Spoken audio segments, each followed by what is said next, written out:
Welcome to our channel biology study point. तो आज हम बताने वाले हैं फ्लावर के बारे में। किसके बारे में? फ्लावर के बारे में। समझते हैं फ्लावर होता क्या है, क्योंकि हमारा टॉपिक है क्लास 12 का chapter number 1 sexual reproduction in flowering plant. कि फ्लावरिंग प्लांट में सेक्सुअल रिप्रोडक्शन कैसे होता है वो समझते हैं। चलो अब आप पढ़ रहे हैं sexual reproduction in flowering plant. इसके लिए पर आप समझेंगे फ्लावर होता क्या है। ठीक है, तो मैंने कोई नई सीरीज स्टार्ट करी क्लास 12 के लिए, बायोलॉजी के लिए। अगर अच्छी लगे तो लाइक शेयर और चैनल को सब्सक्राइब करना। ठीक है, अब देखते हैं हम क्या पढ़ाने वाले हैं। देखिए फ्लावर क्या होता है। फ्लावर से क्या समझते हो? देखो फ्लावर का मतलब क्या होता है? गुलाब का फूल और हिबिस्कस का फूल, लिली का फूल। तो फ्लावर होता क्या है? A flower is a modified structure. Sir modified क्या होता है? मॉडिफाइड होता क्या है समझो ना। तो मैंने क्या लिखा है? A flower is a modified structure. Flower हमारी मॉडिफाइड स्ट्रक्चर होती है। इसका मतलब क्या होता है? इसका मतलब लॉजिक क्या कहता है कि जो फ्लावर है उसके जो फ्लावर बनता है, हमारा फ्लावर कई सारे इवेंट के बाद बनता है। इवेंट मतलब क्या होता है? पहले फ्लावर में रूट आती है, रूट से स्टेम निकलती है, स्टेम पे बड खिलती है, बड से फ्लावर बनता है। मतलब कुल मिलाकर लंबा प्रोसेस है। स्टीम से लेके बड बनना और एक लंबा प्रोसेस ही बनता है। इस तरह से हम क्या कहते हैं? Modified structure. जो बहुत चेंजेस के बाद बने, उसको क्या कहते हैं? Modified structure. तो फ्लावर के अंदर होने वाले चेंज के बेस पे उसे हमने क्या बोला? Modified structure. ठीक है, समझते हैं। दूसरा टॉपिक क्या है? फ्लावर का क्या होती है? स्ट्रक्चर। अब फ्लावर दिखता कैसा है वो समझते हैं। आपके पास गुलाब का फूल है, हिबिस्कस का फूल है, लिली का फूल है, सूरजमुखी का फूल है। तो इतने फूल है। ठीक है, ये फूल होते कैसे है वो समझते हैं। चलो आज हम पढ़ने वाले फ्लावर की स्ट्रक्चर के बारे में। किसके बारे में? फ्लावर की स्ट्रक्चर के बारे में। ये आपकी स्ट्रक्चर बाहर से देखने में ऐसी लगती है, अंदर से इसमें क्या होता है? माइक्रोस्पोर होते हैं, मेगास्पोर होते हैं। उनसे जनरेशन से नया प्लांट बनता है, नया फ्लावर, नया ट्री बनता है। तो माइक्रोस्पोर, मेगास्पोर फ्लावर की इंटरनल स्ट्रक्चर है। तो हम पहले पढ़ेंगे फ्लावर की एक्सटर्नल स्ट्रक्चर, यानी कि फ्लावर की बाह्य संरचना। फ्लावर बाहर से कैसे क्या है वो समझते हैं। देखिए फ्लावर के पास क्या होता है? बेस। क्या होता है? बेस। सर बेस क्या होता है? बेस, फ्लावर का बेस कौन बनाता है? फ्लावर का बेस बनाता है हमारा सेपल। कौन बनाता है? सेपल। देखो सेपल क्या बनना है? फ्लावर का बेस। तो सेपल क्या बनाना है? फ्लावर का बेस। इसके बाद इस बेस से क्या जुड़ा होता है? फ्लावर के बेस से जुड़ी होती है आपकी ओवेरी। क्या सर जी? ओवेरी। फ्लावर के बेस से आपकी ओवेरी कनेक्ट होती है। ठीक है, ओवेरी का जो टॉप पॉइंट है क्या कहते हैं? स्टिग्मा। क्या कहते हैं? स्टिग्मा। ओवेरी के ऊपर क्या होता है? सबसे ऊपर स्टिग्मा। क्या होता है? स्टिग्मा। समझो, फील करो माइंड में। देखो सबसे पहले नीचे का बेस। आप जिस हम बैठते हैं तो बैठने के तकिया का यूज करते हैं, तकिया का यूज करते हैं। तो जो तकिया है, कम्बल है, तो हम बैठ रहे हैं तो हमारी बैठने के लिए कुर्सी होती है, तकिया होती है। इस टाइप से फ्लावर के बैठने के लिए क्या होता है? सेपल। क्या होता है? सेपल। तो फील करो, पहला है सेपल। सेपल के ऊपर हुई ग्रोथ। सेपल से क्या निकली? सेपल के ऊपर क्या बनी? ओवेरी। ओवेरी सेपल नीचे, ओवेरी ऊपर, सेपल नीचे, ओवेरी ऊपर, ऊपर ओवेरी, ओवेरी के साथ कौन जोड़े? देखो सेपल नीचे, ओवेरी ऊपर, सेपल नीचे, ओवेरी ऊपर। अब ओवेरी के साथ कौन कनेक्ट है? Filament. Ovary filament, ovary filament. जहां ओवेरी और फिलामेंट। ठीक है, ये ओवेरी दिख रही है आपको, इसमें फिलामेंट ये आपका, ये फिलामेंट तंतु। ठीक है, अगर आप समझो ये फ्लावर की ओवेरी नीचे वाला पार्ट। अब ओवेरी नीचे वाला पार्ट है, यहाँ पे लगा तंतु। अब जो फिलामेंट तंतु है, इसके पास जो सबसे ऊपर वाला पार्ट है, इसे हम कहते हैं एंथर। क्या कहते हैं? एंथर। इसे कहते हैं मेंथर। ये एंथर हो गया। इसे अब ये वाला पार्ट हमारा एंथर हो गया। यहाँ पे क्या होंगे? Male gamete. फ्लावर के मेल गैमेट जो कि रिप्रोडक्शन में हेल्प करते हैं। तो यहाँ फ्लावर के मेल गैमेट है जो कि रिप्रोडक्शन में हेल्प करते हैं। ठीक है, एक फिलामेंट यहाँ पे सर जी, और एक फिलामेंट लगा दो यहाँ पे। समझना, अब मैं पूरा समझाने वाला वीडियो के साथ। ठीक है, समझो।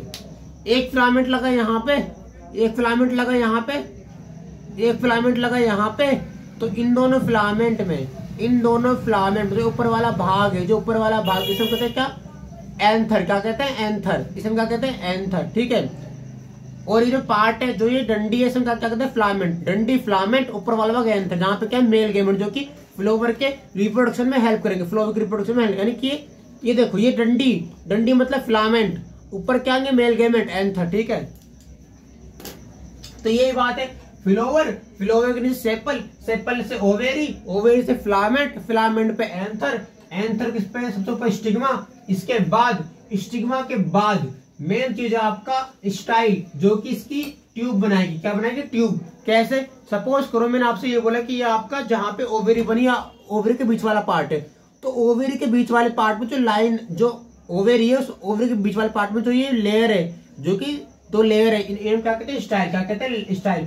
ओवेरी की जो लेयर होती है उसे क्या कहते हैं? स्टाइल, जिनसे ओवेरी बनती है। ठीक है, इस तरह से हमने क्या पढ़ा कि फ्लावर होता है क्या है? फ्लावर मॉडिफाइड स्ट्रक्चर है। इसके अलावा इसमें स्टाइल, ओवेरी, फिलामेंट, सेपल पाए जाते हैं। ठीक है, बेस वाला, बेस से जुड़ी होती है बेस, बेस के ऊपर सेपल, सेपल के साथ ओवेरी, ओवेरी के साथ फिलामेंट, फिलामेंट पे एंथर, एंथर पे स्टिग्मा। कैसे कैसे होता है समझो। यहाँ पे नीचे वाला बेस, अब मैं बताऊँ एग्जाम्पल, फ्लावर के नीचे वाला बेस, बेस में यहाँ फील करना ऊपर की तरफ। अगर ये फिलामेंट 1 है और ये फिलामेंट नंबर 2 है, तो दोनों फिलामेंट है, इन दोनों फिलामेंट में जो पार्ट प्रोलेस क्या कहते हैं? एंथर। क्या कहते हैं? एंथर।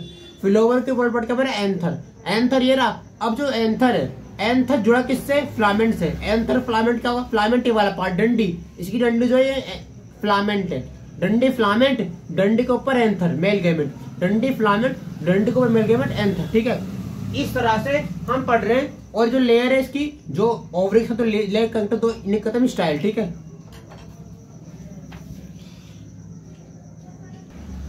तो अब नेक्स्ट टॉपिक क्या को समझिए, नेक्स्ट टॉपिक समझेंगे। नेक्स्ट टॉपिक क्या है? नेक्स्ट टॉपिक हमारा स्टेमन, माइक्रोस्पोर एंड पॉलन ग्रेन होते क्या है समझते हैं। ठीक है, पहली बात स्टेमन क्या होते हैं वो समझते हैं। देखो, पहली बात मैं मुझे बताने वाला इस टॉपिक के बारे में कि डायग्राम के थ्रू है, वो डायग्राम इतने सुंदर नहीं है पर मैंने अच्छे करने की कोशिश करी। ठीक है, डायग्राम दे रखा है एनसीईआरटी में, ये उसका डायग्राम है। माइक्रोस्कोप जो स्ट्रक्चर है, इंटरनल स्ट्रक्चर, उसका डायग्राम है। ठीक है, हम पढ़ने वाले फ्लावर की इंटरनल स्ट्रक्चर के बारे में। और फ्लावर की क्या पढ़ने वाले? इंटरनल स्ट्रक्चर, यानी कि हम फ्लावर को अंदर से दिखवाने, फ्लावर अंदर दिखता क्या है, उसके अंदर क्या क्या होता है। ठीक है, समझते हैं क्या है स्टेमन, माइक्रोस्पोरेजेनेसिस और पोलन ग्रेन क्या होता है। देखिए ये है क्या वो समझते हैं। ठीक है, देखो पहली बात, एक डायग्राम है जिसमें फिलामेंट दे रखा है आपको, फिलामेंट, ये फिलामेंट है। अब जो फिलामेंट है, फिलामेंट से क्या जुड़ा है? एक स्ट्रक्चर फ्लावर के, जिसमें क्या है? लाइन ऑफ डिहाइसेंस, मतलब जहां से फ्लावर अपना, मतलब जहां से फ्लावर अपना विकास शुरू करेगा, मैच्योर होगा, उसमें क्या क्या कहते हैं? डिहाइसेंस। क्या कहते हैं? डिहाइसेंस। मतलब डिहाइसेंस के अंतर्गत फ्लावर जो होता है मैच्योर होता है। मैच्योर मतलब फ्लावर आगे ग्रो करता है, इसलिए क्या कहते हैं? Line of dehiscence. मतलब डिहाइसेंस क्या होता है? डिहाइसेंस के अंतर्गत फ्लावर अपनी मैच्योर स्टेज में ट्रांसफर होता है। फ्लावर क्या होता है? मैच्योर बनता है, डेवलप करता है। ठीक है, इसमें क्या होता है? Pollen grand. Sir pollen grand क्या करते हैं? पोलन ग्रैंड होता है नवी वक्त, ये क्या होता है? आपके मेल गैमेट। अब सारे खेल के पोलन ग्रैंड का है, पोलन ग्रैंड जाएंगे फीमेल के पास। ठीक है, तो ये क्या आपके मेल गैमेट। तो पोलन ग्रेन आपके मेल गैमेट होते हैं जो कि फीमेल के पास जाके पोलिनेशन करा के पूरा इवेंट करते हैं रिप्रोडक्शन का। ठीक है, तो पोलन ग्रेन क्या है?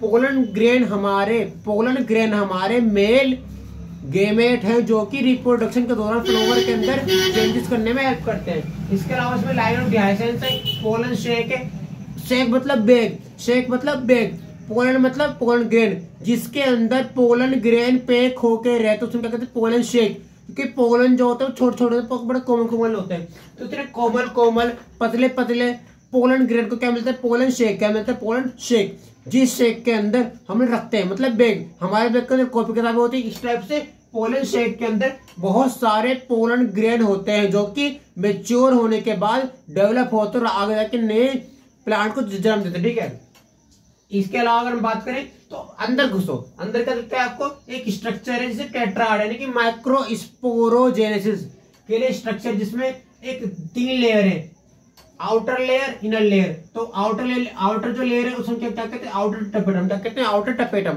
अंदर को क्या कहते हैं? Inner tapetum. ये आउटर टपेटम की लेयर है, ये इनर टपेटम की लेयर है।